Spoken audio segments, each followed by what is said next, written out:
Person अगर अपराधी का अपराध सिद्ध होता है और ये तय होता है कि उसका जो निवास है, जो उसका आवास है, ये गलत तरीके से, गलत पैसे से बना है, गलत जगह बना है, तो उस पर बुलडोजर चलेगा, ये तय है।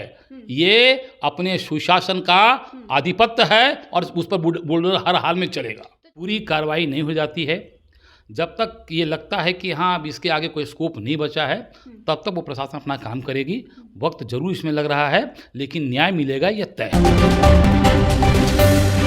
बिहार में नीट छात्रा मामले अब तूल पकड़ता जा रहा है, जहां विपक्ष जो है सत्ता पक्ष को खूब घेर रही है।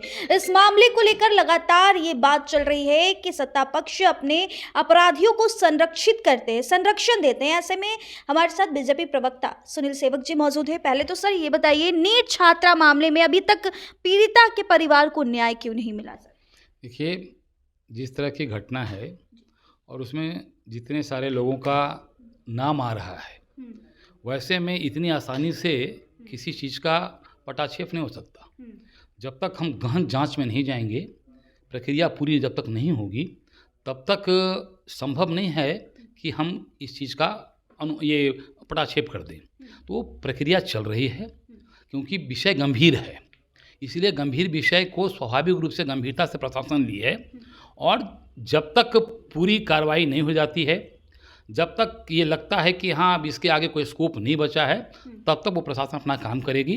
वक्त जरूर इसमें लग रहा है, लेकिन न्याय मिलेगा, ये तय है। विपक्ष तो ये कह रही है कि आप लोग अपराधी को संरक्षित कर रहे हैं, अपराधी को अपने गोद में बिठा के रखे हैं। देखिए, विपक्ष जो अपराधियों का संरक्षण आज से नहीं सदैव करती आ रही है, और अपराधियों का संरक्षण ही नहीं मिलता था इन लोगों के राज में। अपराधी तो अन्य मार्ग में बैठते तक थे। लेकिन अभी भी तो देख रहे हैं ना, अपराधियों का मनोबल बढ़ गया है। उन लोगों का इतना मनोबल बढ़ गया है कि सरेआम लोगों की घटना घट जाती है। नीट छात्रा देख लीजिए, वो मामला शांति नहीं होता कि दूसरे हॉस्टल में ये मामला निकल कर आता है। देखिए, सत्कर्म और दुष्कर्म ये प्रवृत्ति होती है, ठीक है, और हर व्यक्ति के अंदर होती है। ये आप पर निर्भर करता है कि आप सत्कर्मों को साथ लेकर चलते हैं, दुष्कर्मों को साथ लेकर चलते हैं। इसलिए दुष्कर्म कब कहाँ कौन कर देगा, ये कोई नहीं जानता, समझ रहे हैं ना। इसलिए अपराधी का मनोबल, जहाँ तक बढ़ने का आप सवाल करें, तो मनोबल नहीं बढ़ता है। कुछ तो परिस्थितियाँ कराती हैं, कुछ हालात उस तरह बन जाते हैं, करा देता है। लेकिन ये तय है कि कानून का भय जरूर होना चाहिए उसके अंदर। उसको ये समझ में आना चाहिए कि अगर ये दुष्कर्म हम कर रहे हैं तो इसके परिणाम हमको भुगतने पड़ेंगे। ये जो होता है ना कानून का भय, तो ये मन में डर बैठा होना चाहिए। एक ये भी सवाल ले लेंगे आपसे कि गरीबों के ऊपर बुलडोजर चल रही है, उनके मकान को खाली कराया जा रहा है, क्या अपराधियों के घर के ऊपर बुलडोजर चलेगा? क्या नीट छात्रा में जो शंभू गर्ल्स हॉस्टल है उनके ऊपर बुलडोजर चलेगा या नहीं आप लोगों का? इसका मतलब आपको भी उतनी पूरी जानकारी नहीं है।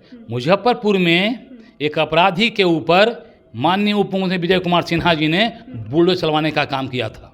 और चलेगा अगर अपराधी पकड़े जाए? 100% अगर अपराधी का अपराध सिद्ध होता है और ये तय होता है कि उसका जो निवास है, जो उसका आवास है, ये गलत तरीके से, गलत पैसे से बना है, गलत जगह बना है, तो उस पर बुलडोजर चलेगा, ये तय है। ये अपने सुशासन का आधिपत्य है और उस पर बुलडोजर हर हाल में चलेगा। तो चलिए देखिए, अगर शंभू गर्ल्स हॉस्टल के मालिक जो मनीष रंजन है वो गलत सिद्ध हो जाते हैं, तो उनके मकान पर भी बुलडोजर चलेगा। क्योंकि जिस तरीके से अभी बिहार सरकार बुलडोजर एक्शन में सम्राट चौधरी निकल पड़े, हर तरफ बुलडोजर चला रहे हैं, तो अब अपराधियों के घर पे भी बुलडोजर चलेगा। तो तैयार हो जाइए। अब देखिए, लगातार जो है नीट छात्रा मामले में जो है SIT टीम की गठन हो गई है, पूरी बारीकी सी जांच हो रही है। अगर वो सिद्ध हो जाते हैं कि मनीष रंजन अपराधी हैं, वो इसी तरीके के काम करते हैं, तो उनके हॉस्टल पर भी बुलडोजर चलेगा। आपको ये भी ज्ञात होगा कि पटना के मुन्नाचक इलाके में उनके 2 हॉस्टल है, एक हॉस्टल बोरिंग रोड में है, उन सभी पर बुलडोजर चलेगा। फिलहाल आप बने रहे हमारे साथ, तब तक के लिए बहुत बहुत शुक्रिया।